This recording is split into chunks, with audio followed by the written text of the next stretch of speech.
संपादक म्हणजे नुसतं संपादकीय लिहितो आणि जाऊन 4 ठिकाणी भाषणं ठोकतो त्याला संपादक म्हणत नाही. लोकांना आपण गोड वाटूच नाही ह्याची काळजी पत्रकारांनी पूर्ण घेतली पाहिजे. याचा अर्थ तो बरोबर काम करतो. एकमेव असं चित्रलेखा मी 33 वर्ष चालवलेलं साप्ताहिक किंवा नियतकालिक असेल की ज्याच्यामध्ये मी राशीचक्र छापलं नाही कधी.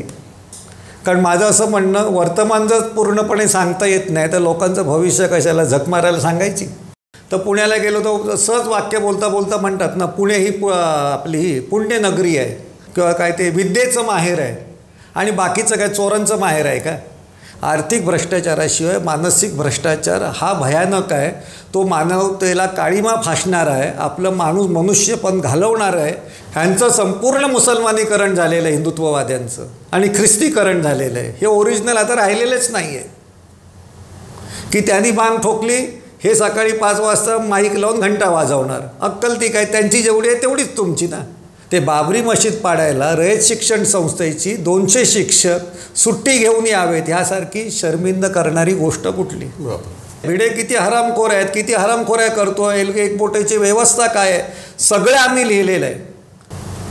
हे जे हबप आहे ते टी व्हीवरती मेकअप करून कीर्तन झोडणारे हे यांचे इन्स्ट्रुमेंट आहे प्रतिगाम्यांचे. दहीहंडी फोडा, 100 लोकांची डोकी फुटली पाहिजे, तांगड्या तुटल्या पाहिजे की यांचा दहीहंडी झाली, संस्कृती झाली खूप.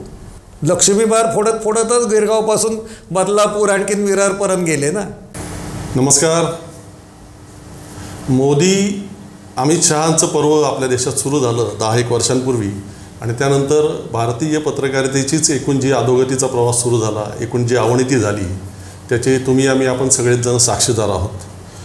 आणि त्यामुळेच पत्रकारितेकडे बघण्याचा समाजाचा एकूणच दृष्टिकोन या गोदी मीडिया या प्रकारामुळे दूषित झाला म्हणता येईल किंवा पत्रकारांविषयी जी एक सन्मानाची आदराची भावना होती सर्वसामान्य लोकांच्या मनामध्ये ती बऱ्याच प्रमाणात कमी झाल्याचं आपण पाहतो.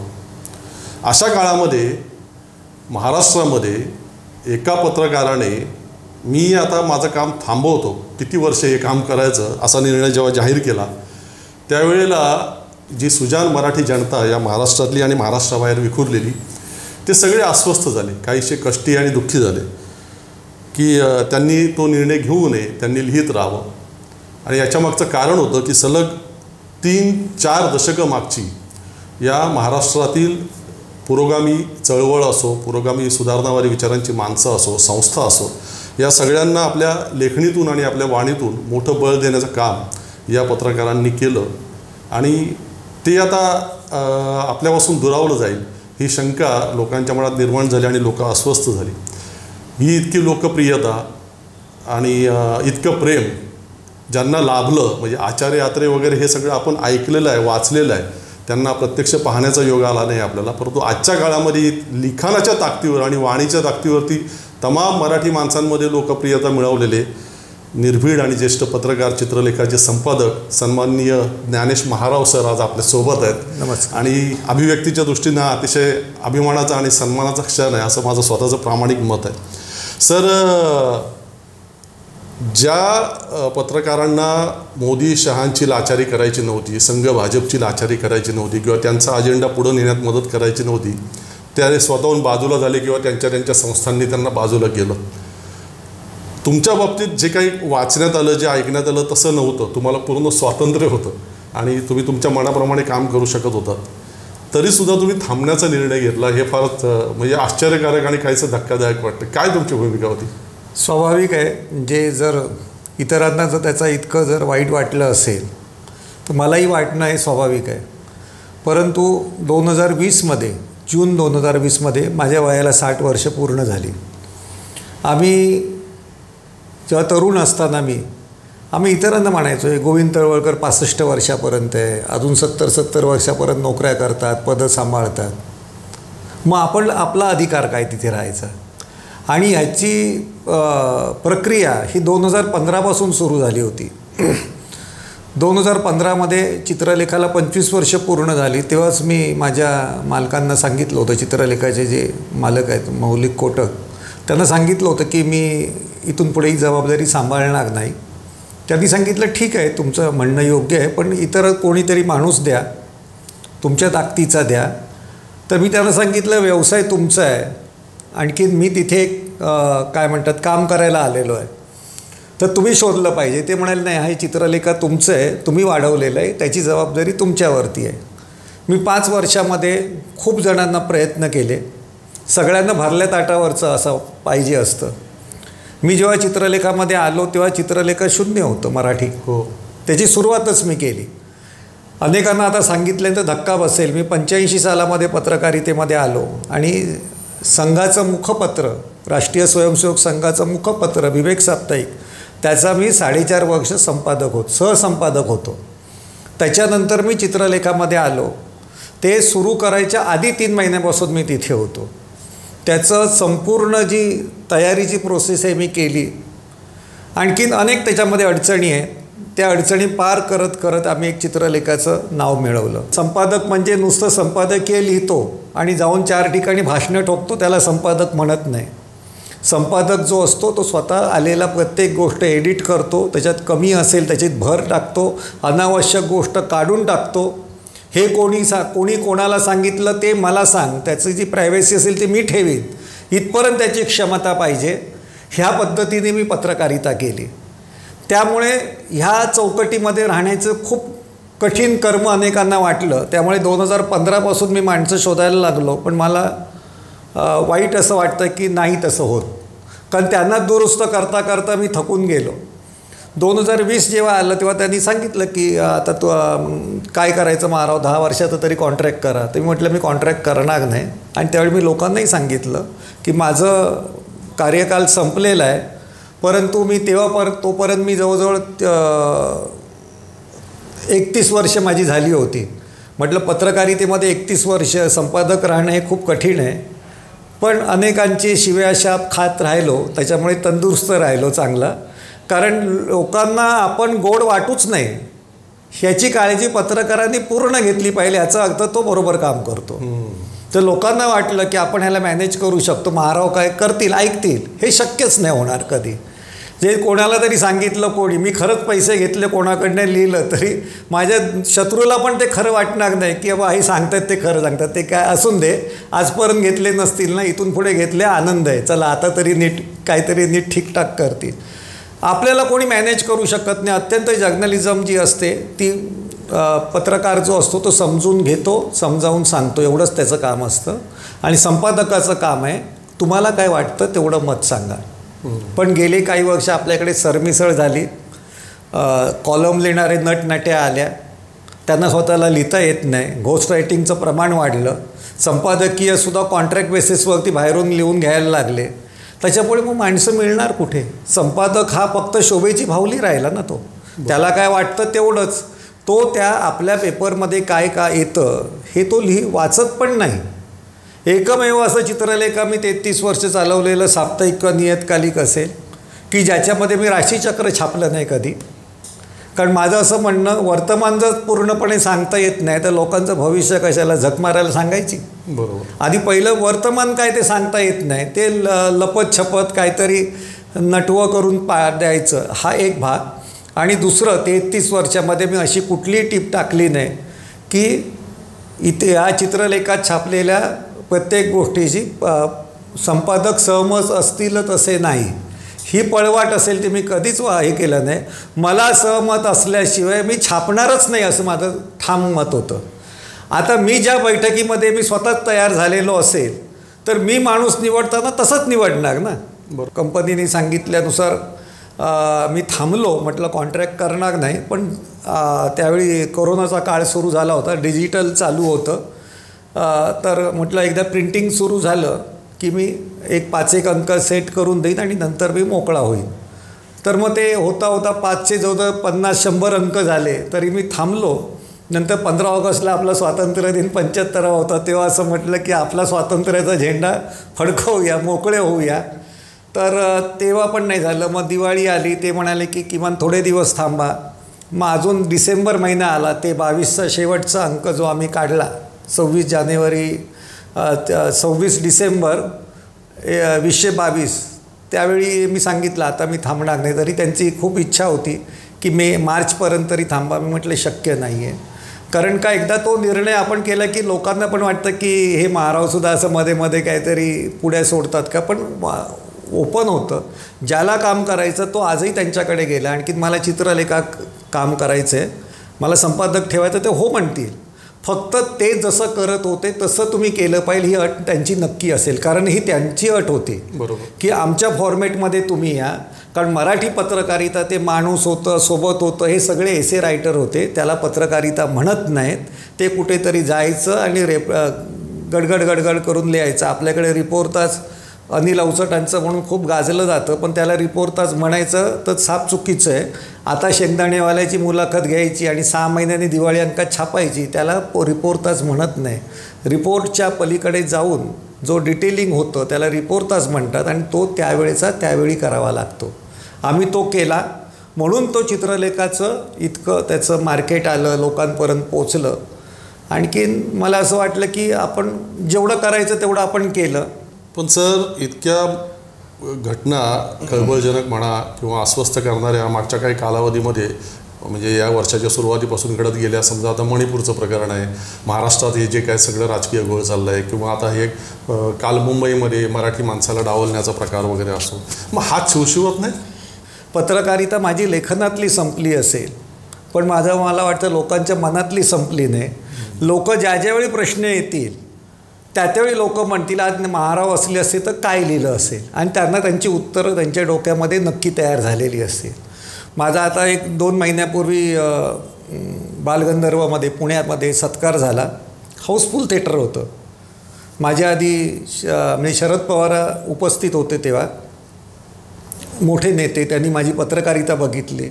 शरद पवार आणि बाळासाहेब ठाकरे यांनी अत्यंत जवळून माझी पत्रकारिता बघितली. त्यांच्या विरोधातच होती, परंतु तरीसुद्धा ते विचारांच्या विरोधात आहे. हा समोरचा माणूस काहीतरी वेगळा विचार सांगतो आहे म्हणून त्यांचं आस्था, जिव्हाळा असेल तर प्रेमसुद्धा मिळालं. पण ते कशी व्यक्त करून दाखवायची त्यांना आणि मलाही संधी मिळाली नाही, कारण आम्ही खूप कमी वेळा एकत्र आलेलो असेल. तर त्यावेळी त्यांचं शेवटचं भाषण होतं. त्यांनी सांगितलं नाही तुम्हाला सविस्तर बोलायचं, मी आधी बोलीन.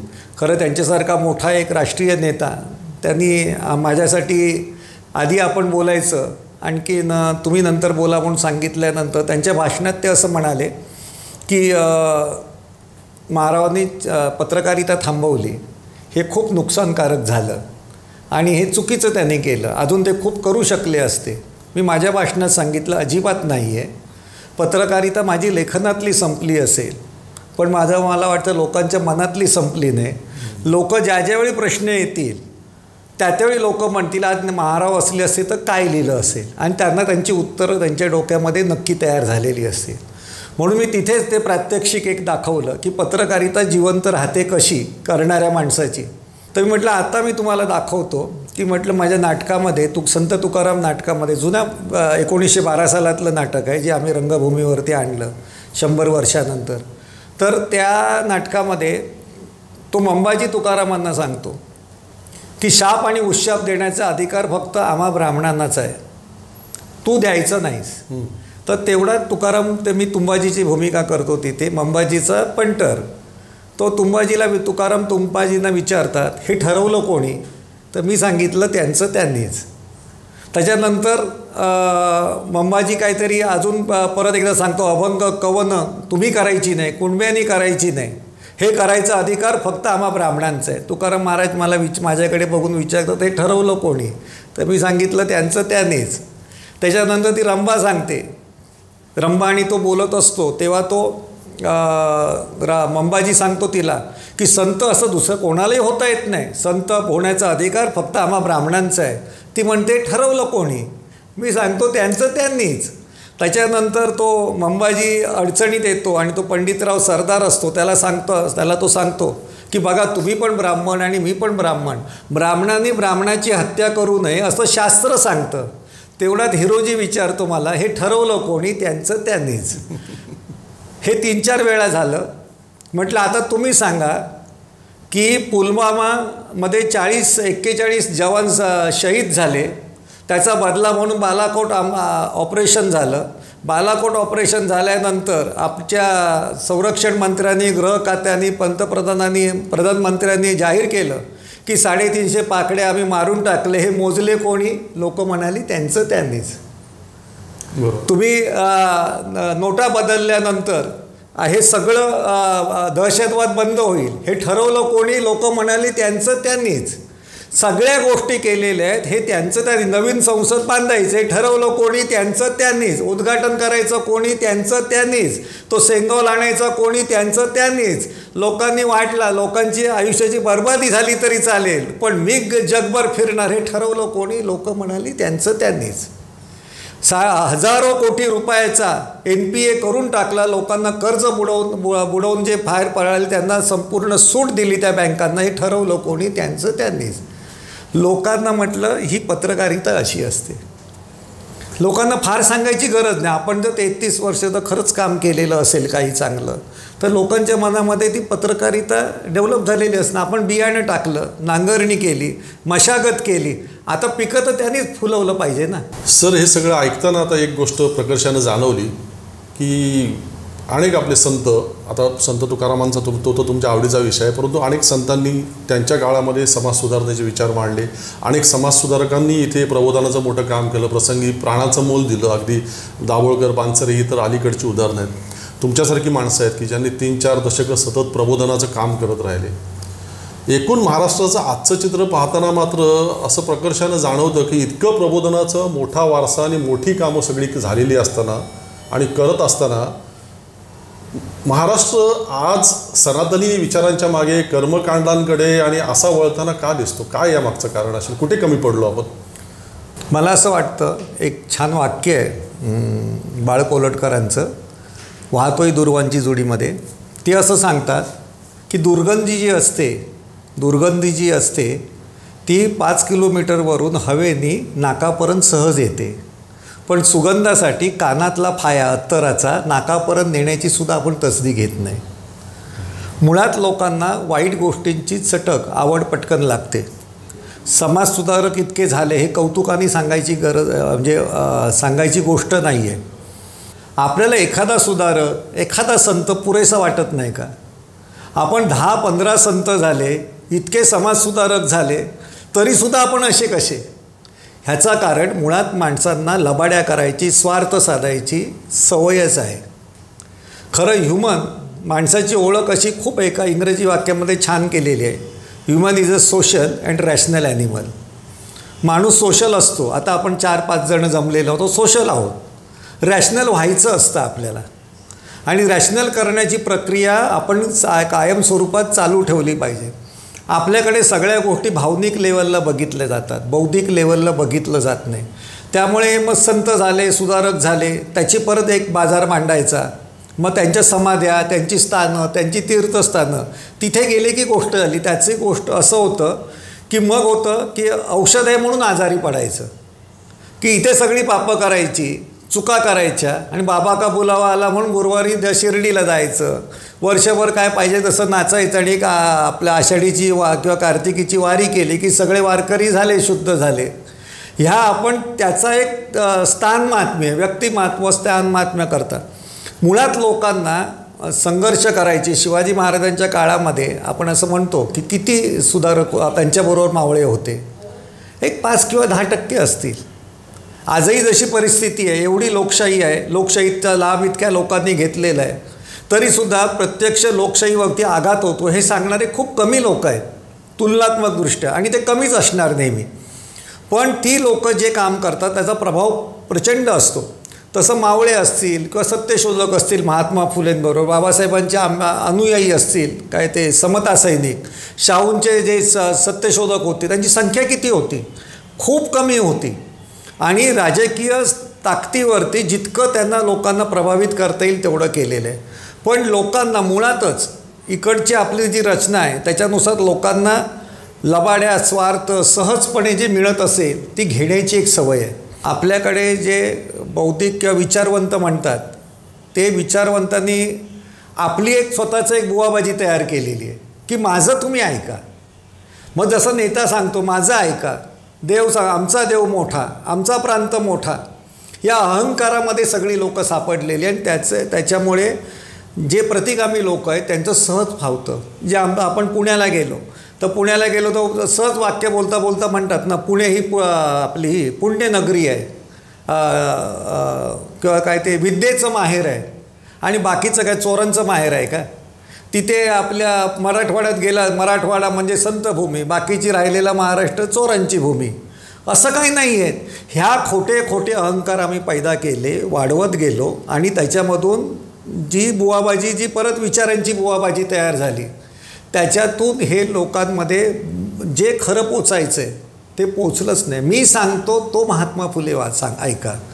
मला असं वाटलं नाही कधी. माझ्याकडे एक सोपं काम झालं की मी प्रबोधनकार ठाकरे वाचले आणि पटकन महात्मा फुलेंकडे गेलो. त्यामुळे रावसाहेब कसबे काय म्हणतात, नरके काय म्हणतात, पुरुषोत्तम खेडेकर काय म्हणतात, शरद पवार काय म्हणतात किंवा अजून बाळासाहेब ठाकरे काय म्हणतात त्याच्याशी काही संबंध नाही. मी प्रबोधनकार आपले महात्मा फुले डायरेक्ट वाचू शकतो, जे 100 रुपयाचं साहित्य आहे. किंवा त्या काळामध्ये त्यांनी इतकं लिहूनसुद्धा त्याच्यातून इतकी टॉलरंट माणसं उभी राहूनसुद्धा, मुकुंदराव पाटील असतील, भाऊराव पाटील असतील, नाना पाटील असतील, माधवराव बागल असतील, शाहू महाराज असतील किंवा अनेक चित्रकार, नाटककार, कृष्णराव भालेकर, लोखंडे, मेघाजी लोखंडे, हे अनेक माणसं जर वेगवेगळ्या क्षेत्रात, पंडिता रमाबाई, ताराबाई शिंदे, ही इतकी जर माणसं तयार झालेली असतील तर मग आपण का नाही तयार होऊ शकत? ओरिजिनल वाचा, ओरिजिनलपर्यंत जा, मग ते कळेल. आपल्याकडे काय केलं, ही वाटअडवेगिरी खूप झाली आहे. ती ह्यांच्याकडनं सुद्धा झाली, म्हणजे अगदी पुरोगाम्यांकडनं तर जास्त झालेली आहे की आम्ही सांगतो तो पुरोगामीपणा. लोकांना विचार करायला प्रवृत्त करा आणि त्याची खूप जरुरी होती आणि तिथे आपण कमी पडलो. आणि आजही तुम्हाला सांगतो, प्रतिगाम्यांचं सामर्थ्य नाही आहे, पण सामर्थ्य असल्यासारखं ते दाखवतात. तुम्हाला असं वाटत असेल की सगळी देवळं भरलेली आहेत, अमुक भरलेली आहे, अजिबात नाही. जसं एखादा बिल्डिंग असते, चाळ असते, वस्ती असते, तिथे 2-4 दारुडे असतात, ते पिऊन येतात, आणखीन कोणाच्या टमरेला लात मार, कोणाची पिशवी खेच, कोणाच्या पोराला टपली मार आणि त्याच्यावरनं राड्या होतात. रोजच्या रोज राड्या असतात. थोड्या दिवसांनी काय होतं, आजूबाजूची लोकं म्हणतात ती बेवड्यांची चाळ आहे किंवा बेवड्यांची वस्ती आहे, तिथे आपल्याला आपली पोरगी द्यायची नाही, आपल्याला घर घ्यायचं नाही. तसं आहे. हे जे भक्त मंडळी आहेत त्यांची संख्या खूप कमी आहे. ते आज हा देव झाला पावत नाही की दुसरीकडे जाणार, ते दुसरीकडनं तिसरीकडे. 21 तिकडचे मंगळवार केले, तिकडचं झालं नाही म्हणून आंगणेवाडीची जत्रा, तिकडून नाही तर मग गजानन महाराज, मग तेच फिरत असतात. त्यांची संख्या आज महाराष्ट्रात काढली तर ते भक्ताळ झालेले लोक जे असतील ते फक्त जास्त मोठ्या मुश्किलीने 10 लाख असतील. पण तसा दारू पिणारा जो असतो प्रत्येक वेळी अड्डे बदलतो, तसे या साल्यांचे अड्डे बदललेले असतात. आणि आपल्याला असं वाटतं की सगळं भगवं भगवं झालं, सगळं नागवं येते, त्याचा काही उपयोग नाही. लोकं जी चांगली आहेत त्यांना हिंमत देणं की तुमच्या विचाराने, तुमच्या मनातली जी सत्ता आहे भ्रष्टाचार विरहित, आणि पहिलं आर्थिक भ्रष्टाचाराशिवाय मानसिक भ्रष्टाचार हा भयानक आहे. तो मानवतेला काळीमा फासणारा आहे, आपलं मनुष्यपण घालवणारं आहे. हे लोकांपर्यंत आधी पोचलं पाहिजे आणि तिथे आम्ही कमी पडलो. म्हणून मग आम्हाला जुने संदर्भ द्यावे लागत आहेत संतांचे. परत महात्मा फुले असताना त्यांचा संदर्भ कोणी दिला नसेल, आम्ही 150 वर्षानंतर देतो. 350 वर्षांचे तुकाराम महाराज सांगतो, 350 वर्षापूर्वीचे शिवाजी महाराज सांगतो, ज्ञानेश्वर सांगतो 800-900 वर्षापूर्वीची. हे काय अभिमानाने सांगण्याची गोष्ट नाही. ह्याचा अर्थ आम्ही ते पचवलेच नाही, आम्ही ते आत्मसात केले नाहीत आणि आम्हाला पण आम्ही सांगणाऱ्याला किंमत नाही म्हणून परत परत ते सांगावं लागतं. आज जवळजवळ मुंबईमध्ये 50 नैसर्गिक ठिकाणं होती गणपतीची विसर्जनाची काल 69, आणि 200 ठिकाणी कृत्रिम तलावामध्ये गणपती बुडवले. आता ज्यावेळी हे दाभोळकर 20 वर्षापूर्वी सांगत होते तेव्हा त्यांना धर्मद्रोही आणि देशद्रोही ठरवलं. मग आता हे बुडवणारे आहेत ना आपल्या बिल्डिंगच्या खाली तलाव करून, ते कोण आहेत? पण दाभोळकरांनी खूप सौम्यतेने सांगितलं. आपण असं कधीतरी आपण का नाही, मी स्पष्टपणे सांगितलेलं आहे तेव्हापासून म्हणतो की एखाद्या विसर्जनाची मिरवणूक चाललेली आहे, नाचत वाजत गुलाल उडवत, तुम्हाला दुःख झालेलं आहे ना, मग दुःख झालेलं आहे. आपल्या घरामधलं एखादं प्रेत असतं, कोण आपण पोचवतो, त्याला विसर्जित करतो, तेव्हा असं नाचत वाजत गुलाल उडवत जातो का? दुःख झालेलं आहे, मग ते शिस्तीने जा ना. तुम्ही ढोल ताशे कसले वाजवतात? तुमचा बाप मेला तर तुम्ही असे वाजवाल? दुःख झालं, चैन पडे ना आम्हाला, गणपती गेले गावाला, ह्या सगळ्यांना गावाला पोचवलं पाहिजे. त्या इतक्या कठोरपणे बोललं पाहिजे होतं यांना. आपण काय माहिती आहे, नालायकीसुद्धा नाही यांची, आपण खूप अत्यंत सौम्यपणे सांगतो जे आहे ते आहे. ह्यांचं संपूर्ण मुसलमानीकरण झालेलं आहे हिंदुत्ववाद्यांचं, आणि ख्रिस्तीकरण झालेलं आहे. हे ओरिजिनल आता राहिलेलेच नाही आहे. की त्यांनी बांग ठोकली, हे सकाळी 5 वाजता माईक लावून घंटा वाजवणार. अक्कल ती काय, त्यांची जेवढी आहे तेवढीच तुमची ना. त्याचा त्रास होतो तेवढाच तुमचा होतो ना. हे आम्ही स्पष्टपणे कधी सांगितलं नाही. त्यामुळे हे परत परत परत वेगवेगळ्या पद्धतीने सांगावं लागतं. एक मुलगी शिकलेली होती, त्यांचं लव्ह मॅरेज झालेलं होतं. ती MSc असेल, नवरा पण तितकाच शिकलेला, वेगवेगळ्या जातीचे होते, तरी लग्न झालं चांगलं. पण मुलाचं असतं नाही की बाकी काही नाही, पण आईवडिलांनी काही ठरवून सांगतील तसं ऐकायला हवं. तर मुलगी जी होती ती हुशार होती. ती म्हणाली ऐकीन, पण माझी बुद्धी मी घाण ठेवणार नाही. हनीमूनला जायचं होतं, त्यांनी तिकीटं आधी काढली. गावाला गेले आईवडिलांच्या इथे, कुठे गावचं घर होतं. तिथे गेल्यानंतर ती सासू 7वी 8वी शिकलेली, बाप शेतकरी. तुम्ही हनीमूनला जा नाही तर चंद्रावरती जा, पण आधी सगळं गावचा देव धर्म सगळा नीट करा. ती मुलगी म्हणाली मी हे काय मानत नाही. ते म्हणे मानत नाही कसं, तुला ऐकलं पाहिजे. मी तुला आधी सांगितलं ना आईचं ऐकलं पाहिजे म्हणून. आई सांगेल ती, आपल्याला काय 2 दिवस ऐकायचं आहे, नंतर कोण ऐकणार आहे. मुलगी म्हणाली मी ऐकते म्हणून. मग सासू म्हणाली की चल आता महादेवाच्या मंदिरात जाऊ. मग ती महादेवाच्या मंदिरात गेली. तर गेल्यानंतर मंदिराच्या दारामध्ये 2 असे मोठे सिंह होते, चांगल्या कलाकुसरीचे होते, जिवंत वाटावे असे सिंह होते. ती मुलगी थोडी पुढे गेली आणि मोठ्याने केकटली, सासूबाई सासूबाई. त्याबरोबर सासूबाई म्हणाली काय झालं. हो म्हणाले हे सिंह बघा ना, सिंह बघा हे कसे आहेत, ते अंगावरती येतात, मला खूप भीती वाटते. ती म्हणाली एवढी MSc झालेली, मुंबईला राहते, लोकांशी बोलते, आणखी हे सिंह दगडायचे आहेत एवढं पण कळत नाही. हे खोटं आहे ते, काय नाही, चल पुढे. ती म्हणाली खरंच दगडायचे आहेत का. पुढे गेले. पुढे गेल्यानंतर ते कासव दिसलं. ते पहिलं देवळामध्ये असतं ते कासव बघितलं. ते खूप मोठ्याने किंचाळली. मला म्हणाले की त्याचा किळस येतो, तो कासव नको म्हणून. ते म्हणाले की अक्कल आहे की नाही तू, आता एवढी शिकलेली मुलगी, ते दगडाचं आहे, ते काय खरं आहे काय, कुठे कुठे चांदीचं असतं, ते खोटं आहे, काय खरं बिरं काय नाही. ते म्हणाले ठीक आहे. अजून पुढे गेली, नंदी लागला. नंदीच्या शेपटाला मागून हात लावावं लागली. सासू म्हणे ओरडली सासू हात लावू नका, ते नंदी उठेल तो. ती म्हणे तुला काही कळत नाही, तो बाहेरचा सिंह खोटा, हे कासव चांदीचं तेही खोटं, हा नंदी पण खोटा, सगळं दगडाचं आहे, शिकून फुकट गेला तुम्ही. ती म्हणाली तुम्ही सांगता तुमचा अनुभव मोठा.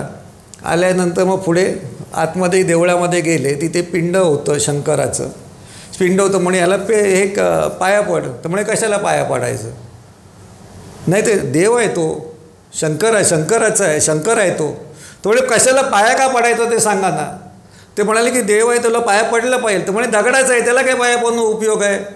सासूमध्ये लय अक्कल आली तुला. म्हणे नाही अक्कल नाही आली.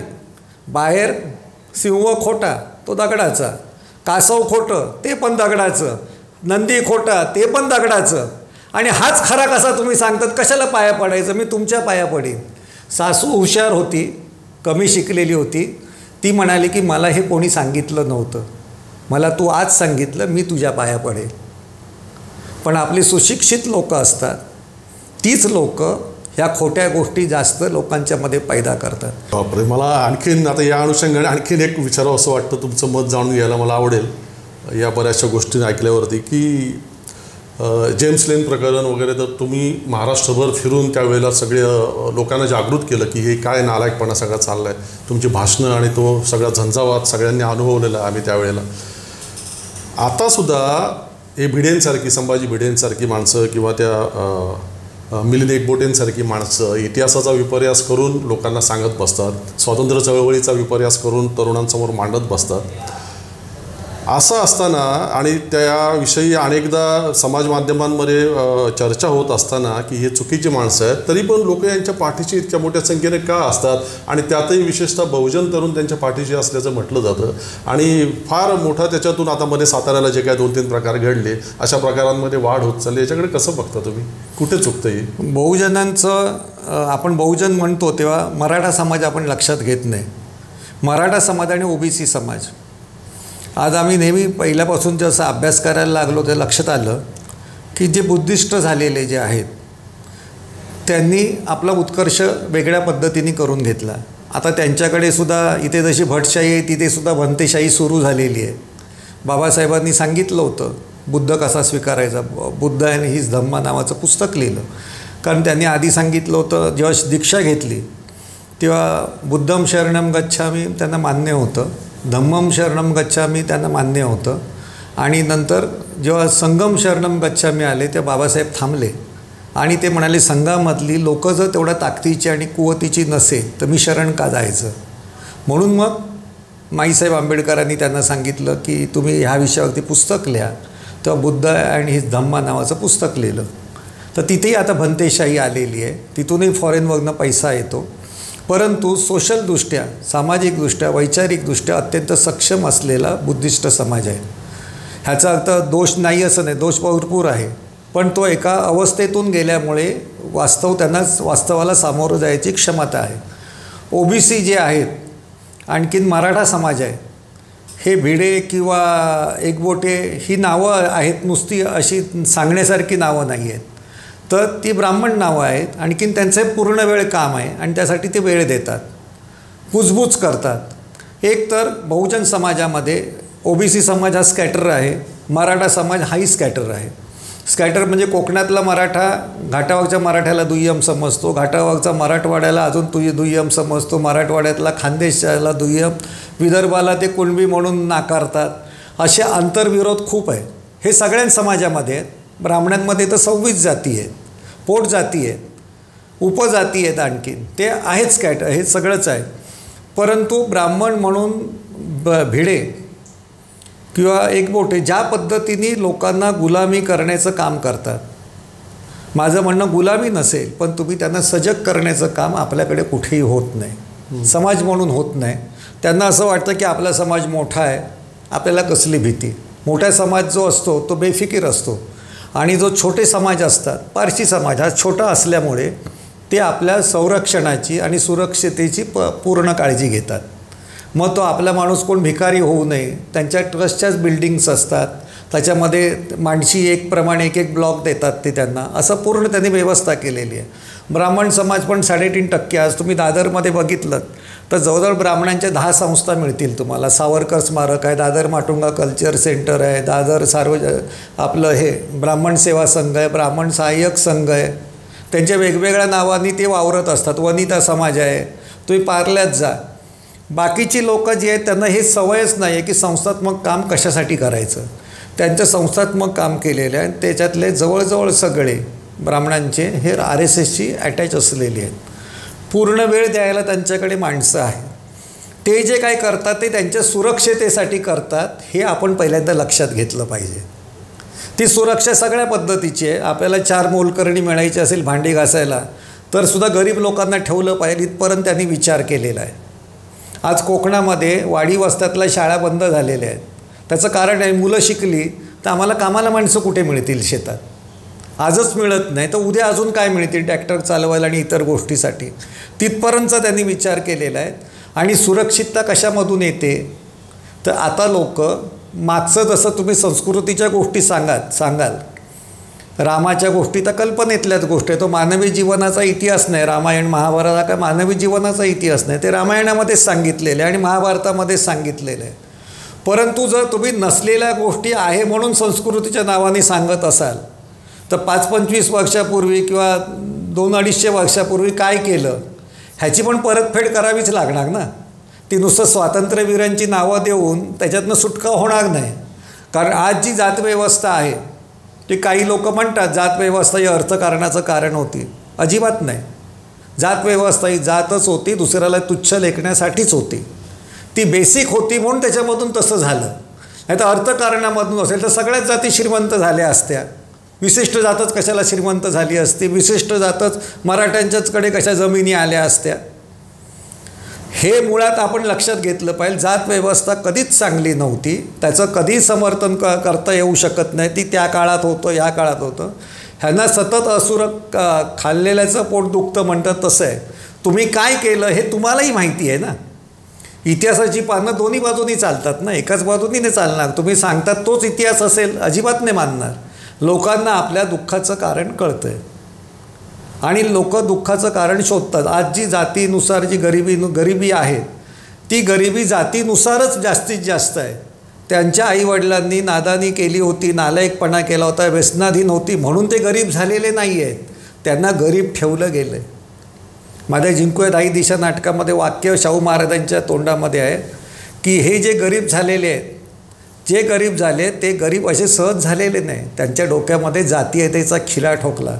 एखादं झाड बहरू नये, वाढू नये म्हणून त्या जातीच्या झाडाच्या बुंद्यामध्ये सिमेंटचा लोखंडाचा खिळा ठोकतात. मग झाड ते वठत आपलं हे होत नाही, बहरत नाही, सुकून जातं. तसं यांचं तुम्ही भविष्य नाकारलेलं आहे. मी आरक्षणाच्या पकडीतनं तो खिळा काढतो. मला असं वाटलं पाहिजे की आपण पण विचाराची दिशा अशी असली पाहिजे की मी माझ्या जातीचं कौतुक सांगण्यापेक्षा दुसऱ्याला तुच्छ म्हणतो ते किती चुकीचं आहे ते सांगितलं पाहिजे. आणि हे सगळे योगायोगाने होत नाही. म्हणजे समजा उद्या कोणी सांगत असेल आमच्यामध्ये 100 स्वातंत्र्य सैनिक झाले, पण ते का झाले त्याचं कारण पण सांगितलं पाहिजे ना. तुमच्यासमोर पर्यंत डिटेलिंग यायचं, तुमच्यापर्यंत ते आपलं पेपर यायचे, इतरांना पेपर घ्यायला पैशाची पण कुवत नव्हती. मग ते कसं करतील? आज तीच परिस्थिती आपल्या देशामध्ये आणि महाराष्ट्रामध्ये आहे. बहुजनांकडे वाचायची सवय नाही, ऐकायची सवय नाही. फक्त त्या हबप वारकरी संप्रदाय बुवा लोक जे काय सांगतात त्याच्यामुळे बसायची आणि सत्संगाला जायची सवय आहे. त्याच्यातला एखादा भिडेसारखा असेल चांगला आणि जो कंडिशनिंग करणारा असेल तर लोक त्याला बळी पडतात. स्वातंत्र्याच्या कल्पना सांगितल्या, पाकिस्तानचं भय दाखवलं की लोक फसतात. वास्तविक साधी गोष्ट आहे. पाकिस्तानचं काय बघायला लष्कर आहेत ना, आणि इकडे कोण मुसलमान चुकीचं वागत असतील त्याच्यासाठी पोलीस आहे. तक्रार तिकडे करा ना, तुमचे फौजफाटा कशाला पाहिजे. पण ही 10वी 12वी शिक्षकसुद्धा जर समजत नसेल तर वाईट परिस्थिती आहे. ग्रामीण भागामध्ये शिक्षण गेलं, पण त्या शिक्षणातून शिक्षकही निर्माण झाले, पण त्या शिक्षकांचा वाईट उपयोग आज होतो आहे. म्हणजे मी वाईट अशी गोष्ट आहे, ज्या भाऊराव पाटलांनी या प्रतिगाम्यांच्या विरुद्ध पहिल्यापासून आपलं बंड उभारलं होतं, ते बाबरी मशीद पाडायला रयत शिक्षण संस्थेची 200 शिक्षक सुट्टी घेऊन यावेत ह्यासारखी शर्मिंद करणारी गोष्ट कुठली. आणि हे सगळं मी त्या काळामध्ये लिहिलेलं आहे. सांगली सातारा जिल्ह्यातली 3000 मुलं आली होती शाळा कॉलेज सोडून इकडून.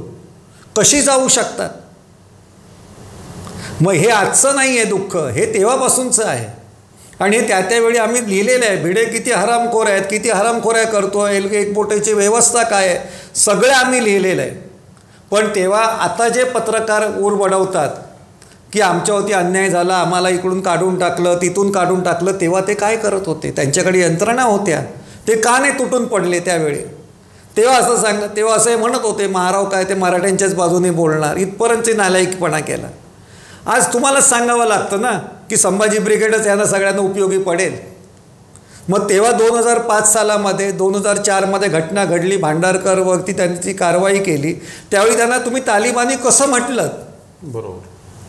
जे ते गांजा पिऊन होते की तुम्ही गांजा पिऊन होते? मग आता तुमचं कोण ऐकणार आहे? आता कोणीच नाही ऐकणार आहे. जेव्हा घटना घडत असते तेव्हा सारासार विचार करायची पद्धत आपल्याकडे नाही आहे, ती असली पाहिजे. ह्याचं सजग करणं एवढंच पत्रकाराचं काम आहे. बुद्धीचा संबंध तिथेच येतो ना, किंवा जे आहे ते तुम्ही लोकांना साध्या सोप्या पद्धतीमध्ये सांगा. आणि ते लक्षात येतं की आज ते होत नाही. जे ज्यावेळी हातात तुमच्या साधनं असताना केलं नाहीत, तर आता नसताना आपण काहीतरी पॉडकास्ट करून बोलणं त्याला काही फार मोठा अर्थ नाही राहिला. म्हणजे ह्या अण्णा हजारे हा बोगस माणूस आहे हे आम्ही पहिल्या दिवसापासून सांगतो आहे, आत्ता नाही, 92-93 पासून सांगतो आहे. हे जे हबप आहे ते टी व्हीवरती मेकअप करून कीर्तन झोडणारे, हे यांचे इन्स्ट्रुमेंट आहे प्रतिगाम्यांचे, हे आम्ही सांगत होतो. पण ते तुकारामांबद्दल बोलतात ना, त्यांना बोलवा. इंदुरीकर काय सांगतो, काय बोलतो? बाबा महाराज सातारकर काय बोलत होता? सोने रुपये आम्हा मृतिके समान, आणि यांच्या गळ्यामध्ये बिंबीपर्यंत सोन्याच्या साखळ्या. तुम्ही बांधा ना दगडगोटे, तुम्ही खोटे खोटे ट्रस्ट करणार, पैसे जमवणार. कुठल्याही संतांनी ट्रस्ट काढलेला नव्हता, लोकांचा त्यांच्यावरती ट्रस्ट होता. ह्यांना ब्लॅकचे पैसे व्हाईट करायला, पैसे जमवण्यासाठी ट्रस्ट लागतात, हे त्यावेळी सांगूनसुद्धा जर माणसं सुधारत नसतील, ऐकणं गंमत म्हणून चांगली वाटते, पण परत त्याचे शेड्स बघायचे. माराव डावे आहेत की उजवे आहेत, अमुक आहेत की कोण आहे, काय तो सांगतो काय हिमतीने तेवढंच बघा ना. आम्ही आमचं सांगितलं, शेवट मतपर्यंत टेचात राहिलो, चांगल्या अर्थाने टेचात राहिलो की स्वातंत्र्य आहे, मी पगारवाढीपेक्षा पैशापेक्षा स्वातंत्र्याला पूर्ण किंमत दिली. आपण मुलांना जन्म देतो, पण मुलांवरती संस्कार करण्याची ताकद ही आईवडिलांचीच आहे आणि त्यांनीच केलं पाहिजे. ते वेळात वेळ काढून करा. भाऊराव पाटलांनी 450 पोरं एकावेळी सांभाळली. अजूनही आज करणारी लोक आहेत. तुम्हाला 2 पोरं जन्माला घालताना बरं वाटतं, मग सांभाळायची कोणी ती? हे लोकांना सांगितलं पाहिजे आपण. मग ती पोरं अशी कोंबड्या सोडल्यासारखी भिडेच्या वाड्यामध्ये जाणार नाही तिथे कुठे. हे काय आपली मुलं घ्यायची आणि सोडायची, त्यांनीच कोणीतरी आपल्यावरती संरक्षण त्याचं संस्कार करायचे. मग जन्माला कशाला घातले? ते नालायक आईबाप आहेत. ती मुलं कशी वागतील पुढे संस्काराविरोधी देऊनसुद्धा ती त्यांचं नशीब. पण आपले म्हणून काय संस्कार असतील? ज्या समाजामध्ये संस्कार केंद्र आहेत आणि वृद्धाश्रम आहेत, तो समाज नालायक आहे. आपण जन्म दिलेल्या आईवडिलांना पण सांभाळू शकत नाही आणि जन्म घातलेल्या पोरांवरती पण संस्कार करू शकत नाही. असे नालायक पालकांचा समाज असेल तर असे भिडे एकबोटे तयार होणारच ना गुरुजी. सर, आता बोलता बोलता वारकरी समाज, हबप महाराज यांचा तुम्ही उल्लेख केला. मला नेहमी ते एक आणखीन कुतूहल वाटतं आणि वैषम्य पण वाटतं. म्हणजे संत तुकारामांच्या नाटकाची तुम्ही निर्मिती केली आहे, त्याविषयी तुम्ही असंख्य बोलले, तर तुम्ही भूमिका केल्यात, सगळंच तुकाराममय आहातच तुम्ही ऑलरेडी. परंतु जे तुकाराम तेव्हा 400 वर्षांपूर्वी काळाच्या पुढे होते आणि अनिष्ट प्रथा परंपरांवरती आसूड ओढत होते, लोकांना शहाणं करण्याचा प्रयत्न करत होते, ते तुकाराम महाराज पोचलेच नाहीत महाराष्ट्रातल्या वारकरी समाजात म्हणा किंवा लोकांपर्यंत. असं याचं वैषम्य वाटत राहतं. काय कारण असेल? नाही, बुवा महाराजांनी पण आपलं पोट बांधलं ना त्याच्याशी. वारकरी संप्रदाय जो आहे तो सगळ्यात चांगला, म्हणजे जो उन्नत प्रगतिशील समाज असलेला, माणसाला काही प्रश्न पडतात त्याची उत्तरं आपल्याला मिळाली पाहिजे. एक समाज, धर्म म्हणजे काय? धर्म म्हणजे हिंदू मुसलमान हा धर्म नाही आहे. पत्रकारिता आम्ही करतो. उद्या मी लोकसत्तात असेल, उद्या अजून दुसऱ्या पेपरला असेल, चॅनेलमध्ये असेल, मी पत्रकारिता करायची, ते माझं स्किल्ड आहे. त्या पद्धतीने भक्ती असेल किंवा ही असेल, काय आपली श्रद्धा असेल, ही सर्वांप्रती आहे ना. मला तुम्ही आईवरनं शिवी दिल्यानंतर राग येत असेल तर मी तुम्हाला आईवरनं शिवी देणे ह्याला धर्म म्हणत नाही. धर्म म्हणजे काय? मी आईवरनं शिवी दिल्यानंतर मला राग काय येतो, तर आई ही नावाची जी संकल्पना आहे मी ॲक्सेप्ट केलेली आहे आणि मग ती सगळ्यांच्यामध्ये आई तशी आहे आणि त्याला आईवरनं शिव्या द्यायचं नाही, हा संस्कार माझ्यावरती पहिला झाला पाहिजे. वारकरी संप्रदायामध्ये मुळातच जे शिकले, जे वारकरी संप्रदायातले जे कीर्तनकार होते, त्याच्यामध्ये भरपूर सांगण्यासारखं आहे. ते जोग महाराजांची संस्था, त्याचे उद्योग काय, तिथे आता घुले महाराजांनी केलेलं गाथा मंदिर काय, तिथे रामदास कसा त्यांनी घुसवला, RSSनी कसं ते मंदिर केलं, आणखीन तुकारामांचा विचारच कसा भ्रष्ट करून टाकला. म्हणजे तुकाराम महाराजपासून सगळे अवतारी कसे आहेत हे तिथे 2 कोटीच्या मंदिरामध्ये त्यांनी दाखवलेलं आहे. 4000 त्यांनी ज्या 4070 ओव्या केलेल्या आहेत आपल्या ह्याच्यामध्ये संगमरवरीमध्ये, ती चांगलीच गोष्ट आहे. पण ह्या बाकीच्या अनुषंगाने गोष्टी केलेल्या आहेत त्या सोयीने केलेल्या आहेत. वारकरी संप्रदायामध्ये जे मार्गदर्शक कीर्तनकार होते त्यांची क्षमता काय होती, कधी आपण तपासली का? आता शिकलेली लोक येतात, गेले 50-60 वर्षामध्ये येतात, शिकलेली येतात, पण त्याच्या आधी निरूपण करावं लागावं असं वारकरी संप्रदायाचं कुठलं साधन होतं? हळूहळू करत ह्यांनी ते सांगत त्याचं एक व्यवस्था निर्माण केली. जी लोक नंतर जी पारायणं करत होती, आपल्या कुवतीनुसार जे सांगत होती त्या पद्धतीने ते लोकांपर्यंत पोचत होतं. लोकांमध्ये सांप्रदायिक भाव वाढवावा म्हणून आपल्या महाराष्ट्रामध्ये वारकरी संप्रदायाला बढावा पण दिलेला आहे. 1986मध्ये पहिल्यांदा देऊला, आळंदीला आपलं वारकरी संप्रदायाचं ही झाली, धर्मसंसद व्हायच्या आधी RSSने केली होती. दुंडा महाराज देगलूरकर होते आणि त्यापासून वारकरी समाजाला संप्रदायाला ते वापरायला सुरुवात झाली. सुरुवातीला फेट्यापासून झाली, नंतर जे वारकरी संप्रदायामध्ये जे अभंग निषिद्ध मानले होते, म्हणजे त्यांनी नंतर भागवत त्याच्यात घुसवलं, उपनिषदाचे संदर्भ द्यायला लागले. जे वारकरी संप्रदायाने वेद नाकारले होते, तुकारामांचा अभंगच आहे, वेदावीर्य शक्ती नाही, पाऊस आपल्या पर्जन्य पडती आपल्या स्वभावे, इतकी ताकद आहे. हे अभंग ते हबप घेत पण नाही. माझं असं म्हणणं आहे की जर वारकऱ्यांना फसायचं नसेल तर तुम्ही लाखाच्या सुपाऱ्या द्या, नाही तर 2 लाखाच्या द्या, पण अभंग कुठला घ्यायचा हे तुम्ही ठरवलं पाहिजे. की हा अभंग घे आणि हा अभंगावरती निरूपण कर, तुझं बाकीचं सांगू नको. आज ती पोरं काय ती केलेली आहे, ती दंबाजी करतात पब्लिकला. तो शिवलीला नावाची मुलगी आहे, अजून कोण आहे ते वाटेल ते बोलतात. ग्रामीण भागातली लोक भावनिक असतात. बिचारांना काय असं वाटतं की देवाधर्माचं केलं काम की आपल्याला सद्गती मिळेल. बिचाऱ्यांनी मेहनत करूनच त्यांना आधीच सद्गती मिळालेली असते. त्याच्यामध्ये हे अजून दडपण. लोकांनी सांगितलं पाहिजे, वारकरी सगळ्या पंथांनी संतांनी अत्यंत स्पष्टपणे अनेक गोष्टी सांगितलेल्या आहेत. म्हणजे तुमचं नामदेवाचाच अभंग आहे, पतित पावन नवेसी म्हणून जातो माघारा, घ्यावे तैसा द्यावे ऐसी असशी उदार, काय करू रे देवा तुझे रे कृपणाचे द्वार, सोडी ब्रीद देवा आता नवोसी अभिमानी, पतित पावन नवेसी अति तू मोठा घातकी. देवाला घातकी म्हणण्यापर्यंतची मजल त्या नामदेवांनी मारलेली आहे. पण आपल्याला कळलं नाही. आपल्याला त्याच्यातले अर्थ आहे बुवा पण सांगत. आता बुवाबाजी इतकी नंगानाच करते, काही वाटेल ते बोलतात. काल पकडलेली पकडत नाही तोपर्यंत ते साधू असतात, पकडल्यानंतर आसारामच होतात ना, 12-12 वर्ष आतमध्येच असतात ना ते. तोपर्यंत सगळे त्याच्यावर प्रधानमंत्रीपासून सगळे नाचगाणी करत होते ना. वाजपेयी आहेत ना त्यांच्याबरोबर, मोदी आहेत ना त्यांच्याबरोबर. मग आता 12 वर्ष आतमध्ये घातला, त्याला जबाबदार कोण? शंकराचार्य खुनाच्या आरोपाखाली आतमध्ये जातो आणि दुसऱ्या ज्युनियर शंकराचार्याला आतमध्ये टाकून स्वतःला जामिनावरती सुटतो. कुठला आला तुमचा धर्म? कुठला सनातन धर्म? ते सनातन वैदिक धर्माचा हा ठेकेदार आहे ना शंकराचार्य, काची कामकोटीचा.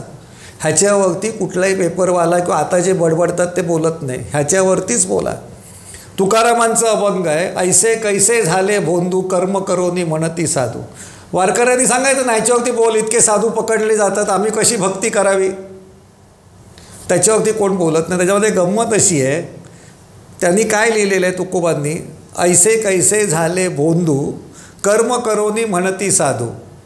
लोकांना असं वाटतं काय माहिती, साधूंमध्ये भोंदू कसे शिरले, असा त्याचा अर्थ नाही आहे.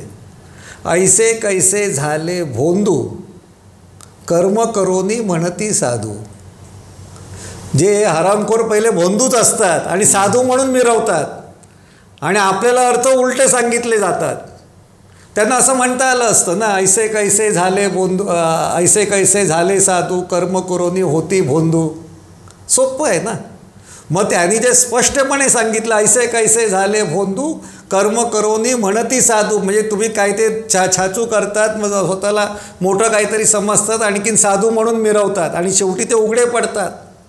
अंगी लावून या राख डोळे झाकूनी करीती पाप, दावी वैराग्याच्या कळा भोगी विषयाचा सोहळा, तुका म्हणे सांगो किती जळो तयाची संगती. ते फक्त संगतीत जळून टाका सांगतात, पण हे खरे म्हणजे त्याच लायकीची आहेत. इतकी परिस्थिती असताना वारकरी संप्रदायातला कुठलाही आपला बुवा स्पष्टपणे काही सांगत नाही. त्यांच्या गाद्या आहेत, वारकऱ्यांच्या गाद्या आहेत, हबोपांच्या गाद्या आहेत, प्रत्येकांच्या पिढ्याने पिढ्या चालू आहेत. म्हणजे वारकऱ्यांनी फेऱ्याच मारायच्या, त्यांनी कधी वरती साधू आपलं हबोप बनायच्या भानगडीत पडायचं नाही. त्यांच्या गाद्या, ह्यांच्या गाद्या, पैसे मिळवतात. लोकांना वाटतं संप्रदाय खूप मोठा झाला. संप्रदाय मोठा नाही झाला. संख्येवरती संप्रदाय ठरत नाही. तुकाराम महाराज एकच असतात, ज्ञानेश्वर महाराज एक असतात, नामदेव एकच असतात, एकनाथ एखादेच असतात.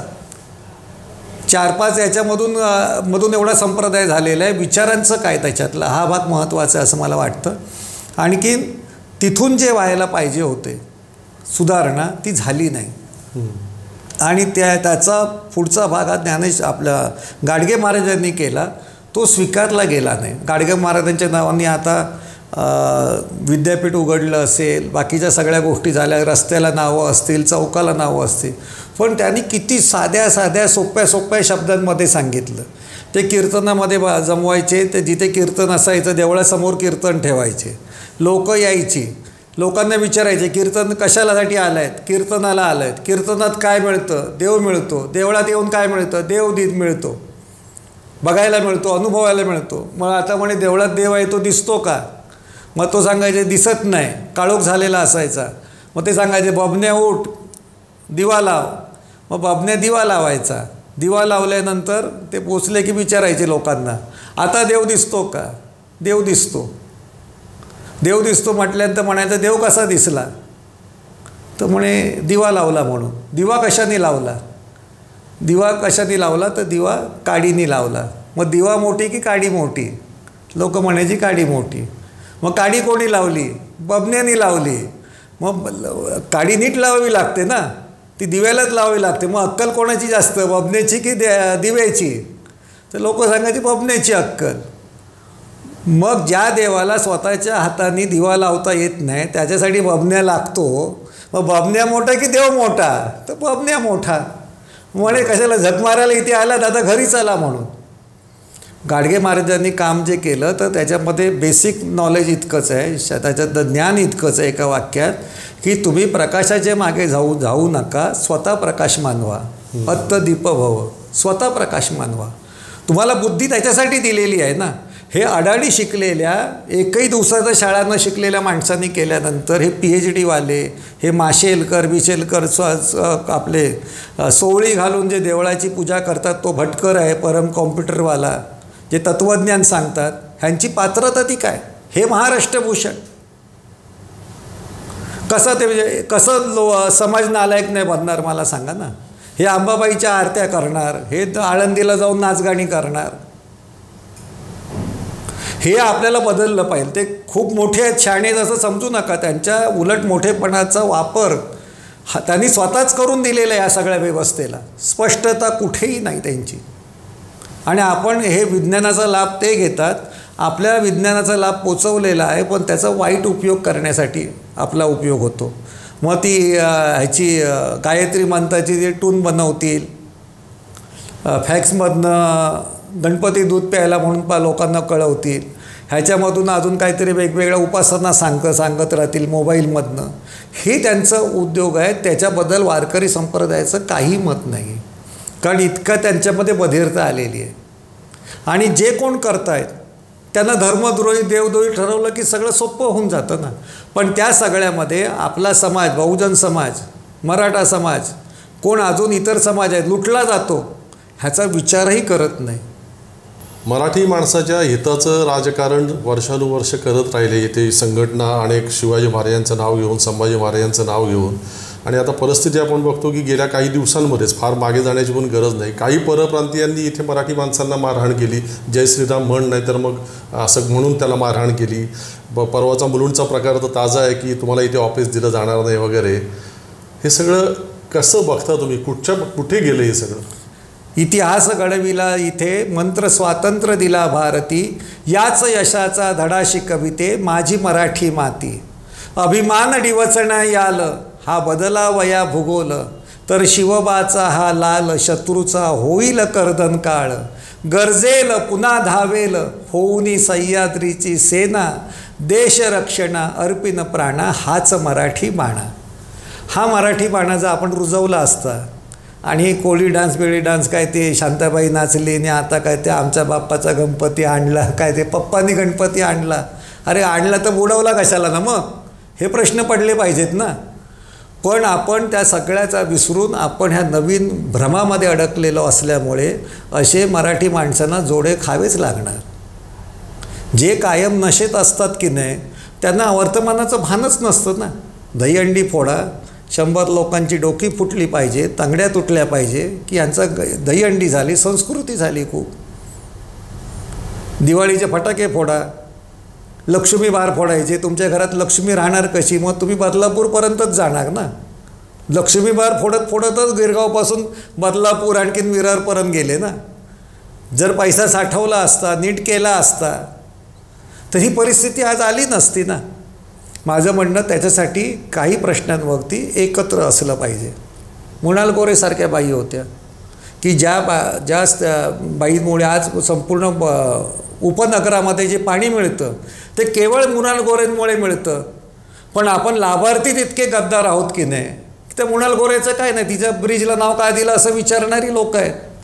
ज्या बाईंनी 25व्या वर्षी विधवा म्हणजे वैधव्य त्यांना आल्यानंतर एक संपूर्ण आपलं अखंड जीवन 50 वर्ष पुढची जर सामाजिक कामाला देते, राजकीय कामाला. अहिल्या रांगणेकर होत्या, डोळ्यांनी दिसत नव्हतं त्यांना शेवटच्या काळामध्ये, जवळ 70-75 वर्षाच्या आणि जवळ 85-86 तर वर्षाच्या होत्या. पण तरीसुद्धा कोणाचा हात धरून त्या जाऊन म्युन्सिपाल्टीमध्ये जाब विचारत होत्या. त्यांनी मोर्चे काढले. आज आपल्या मंगळागौरीमध्ये नाचतात बायका. त्यांना नटाफटा करण्यामध्येच जर आर्टिफिशियलमध्येच रस वाटत असेल तर मराठी माणसाची हीच हालत होणार ना. तुमची जागा विका, रिकन्स्ट्रक्शनला जागा द्या, तिथे टॉवर उभे राहणार आणि बाजूच्या SRAमध्ये तुम्ही राहणार. कारण त्यांना भांडी घासायला लोक पाहिजेत ना, त्यांना त्यांच्या दरवाजाकडे कोणतरी वॉचमन पाहिजेत ना, आणि आपले फुकटचे मिळतात ना वॉचमन. कारण आपल्याला जेवल्यानंतर दारात खाली उभं राहायला फिरायची हौस खूप दांडगी ना. आपल्या जोपर्यंत सवयी बनत नाही, आपल्याला का भ्रमात टाकलं जातं ह्याचं उत्तर जोपर्यंत मिळत नाही तोपर्यंत ही अशी प्रसंग येतच राहणार. त्याच्यामुळे नुसतं चीड उभा करून बेसिक आपल्याला माहिती पाहिजे की मुंबई कोणाची. जो 1.5 दिवसाची शाळा शिकलेला अण्णाभाऊ साठेला माहिती आहे की मुंबई कोणाची, ती आपली का, ती त्याने एका छोट्या नाटकातनं दाखवली. पण उद्या ते नाटक आम्ही शिवाजी मंदिरला दाखवलं तर किती लोक येतील मुंबई तुमची कशी आहे समजून घ्यायला. हे समजून घ्यायची वृत्ती नाही आहे, त्याला कोण जबाबदार आहे. ज्या आता देवरुखकर बाई बोलल्या की नाही सगळं, त्यांनी कधीतरी मराठी या सगळा लढ्याचा अभ्यास करावा ना. मग कशामुळे सुटलं हे आपल्याला कळेल. सेना बिना किंवा संघटना ह्या नंतर येतात, मुळात रक्तात लागतं तुमच्या. जीव जे होते ते 2000 वर्ष त्यांची जमीन नव्हती कुठे, जगभर ते पसरलेले होते, पण ते लढत होते कारण त्यांच्या रक्तामध्ये राष्ट्र होतं. 2000 वर्ष टिकून ठेवलं. ते जमिनीवरचं नव्हतं राष्ट्र, ते नकाशावरचं राष्ट्र नव्हतं. इस्रायल तसा निर्माण झाला की आज जो जगाला भारी पडतो. आपल्यानंतर 6 महिन्यांनी तो स्वतंत्र झालेला आहे. त्याचा लढा ओ जेरुसलेम नावाची कादंबरी आहे, ती वाचा कधीतरी. ह्या मुंबईसाठी मुंबई आमची का, त्या नाना पाटलांनी अत्यंत 2 मिनिटात सगळं सांगितलेलं आहे. मुंबईला विद्वानांची सभा भरली होती आपल्या शिवाजी पार्कला. विद्वान लोक, प्राध्यापक, अर्थशास्त्रज्ञ, अमुक तमुक बसले. डांगे त्याचे प्रमुख होते, कारण श्रीपाद कॉम्रेड डांगे हे अर्थतज्ञ पण होते चांगले, ते अध्यक्ष होते. खूप हे चालू होतं. जे गुजराती, मारवाडी, अमराठी होते त्यांनी सांगितलं ही मुंबई आमची का, तर आम्ही पैसा कसा टाकला, अमुक कसा टाकला, तमुक कसा टाकला सांगत होते. मराठी माणसं जी होती, मराठी जे नेते होते, प्राध्यापक होते, विचारवंत होते, ते कसा आम्ही श्रमभीम केला हे सांगत होते. तेवढ्यात क्रांतीवीर नाना पाटील सभेत बसले होते. ते लुंगी निसायचे, साधे कपडे घालायचे. त्यांनी चिठी पाठवली एक आणि सांगितलं मला बोलायचं आहे. त्यांना सुरुवातीला सांगितलं की नाही तुम्हाला बोलता येणार. तर म्हणाले 1 मिनटं पाहिजे. तेवढं डांगेनी त्यांना बघितलं, त्यांनी सांगितलं की त्यांना बोलवावरती. त्यांनी एकाच वाक्यामध्ये सांगितलं ही मुंबई आमची कशी. त्यांनी सांगितलं आम्ही लहान मुलाला डोंगरे अमृत बालामृत देतो, म्हणजे ग्राईप वॉटर. आम्ही डोंगरे ग्राईप वॉटर देतो, बाळ गुडगुटीत होतं, चांगलं होतं, म्हणून ते आम्ही काही डोंगऱ्याला देत नाही, आमचं पोर आमच्याचकडे ठेवतो म्हणून. इतक्या कमी शब्दामध्ये त्यांनी सांगितलं आणि सभा संपली. त्याच्यानंतर मुंबई आमची का, तर इथे रक्त, घाम, श्रम, पैसा मराठी माणसाचा आहे, सगळ्याच काही इतरांचा नाही आहे. हे पण ते त्याचा लाभ घेण्या इतपत आपण सक्षम नाही आहे.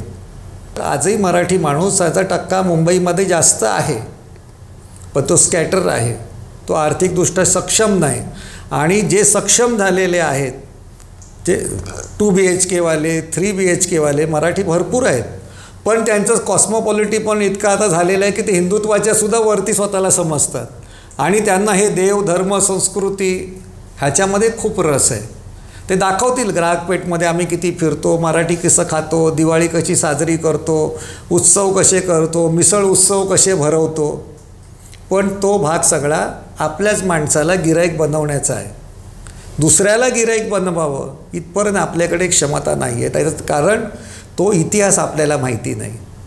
मुंबईची ताकद, मराठी माणसाची ताकद, त्यांनी केलेला संघर्ष आणि संघर्षातनं आपला झालेला उत्कर्ष, त्याच्यातून शिवसेना निर्माण झाली, त्याच्यातून स्थानिक लोकाधिकार समिती निर्माण झाली. पण स्थानिक लोकाधिकार समितीमुळे बँकांमध्ये आपली लोक खूप मराठी माणसं गेली.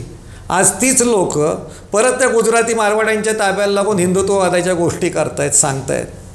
ते हिंदुत्ववाद नाहीच आहे, तो ब्राह्मणवाद आहे, तो भटीवाद आहे, तो भयानक आहे, तो भूतापेक्षा भारी आहे. भट समजलं की नाही. भूत आहे ते रात्री लागतं, भट आहे तो दिवसा लागतो. भूत आहे ते लागलेलं कळतं पण दिसत नाही, भट लागलेला दिसतो पण शेवटपर्यंत कळत नाही. भूत आहे हा मानसिक रोग आहे, तो मानसोपचाराने काढून टाकता येतो. भट हा धार्मिक राजकीय देशाला बर्बाद करणारा रोग आहे. तो जाळून खाकच केला पाहिजे. तुमच्या आयुष्यात नाही दलाल काढा. महात्मा फुलेंची अपेक्षा काही नव्हती. देवळाला दार नको आणि देवाला दलाल नको. आता तर आम्ही सांगतो माणसाला पण दलाल नको. त्याचा विचार त्याला स्वतःचा करून दे.